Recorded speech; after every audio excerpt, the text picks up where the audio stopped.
ఈరోజు నేనైతే ఎమ్మీగా ఎగ్ పలావ్ అయితే చేస్తున్నాను. ఎలా చేస్తాను, ప్రాసెస్ ఏంటనేది చూపిస్తాను రండి. ఇప్పుడైతే ఫస్ట్ గిన్నె పెట్టుకున్నాను. కొంచెం బటరు, ఆయిల్ కలిపి మిక్స్ చేసి వేశాను.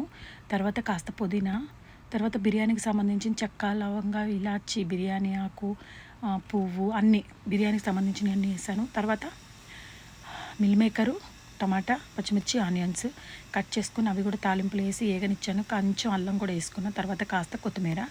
ఇప్పుడు కొంచెం పసుపు వేసుకొని తర్వాత దీంట్లోకి కావాల్సిన మసాలా రెడీ చేసుకుందాం. మనం ధనియా పౌడరు, జీలకర్ర పౌడరు, తర్వాత కారం, తర్వాత గరం మసాలా, పెరుగు ఈ మొత్తం కలిపేసి పేస్ట్ లాగా చేసేసుకుందాం.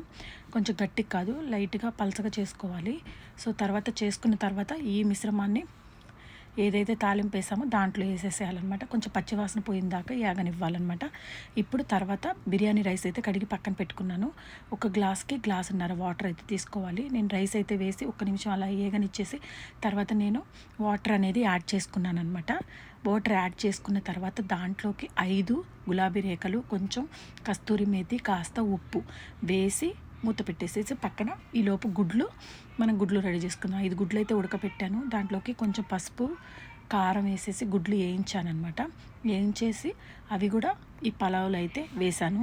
వేసి కరెక్ట్గా మనం టైం పెట్టుకుందాం. 10 నిమిషాలు, 10 నిమిషాలు మూత తీయకుండా అలాగే ఉంచి చూస్తే మనకి ఎగ్గు పలావ్ అనేది రెడీ అయిపోతుంది అనమాట.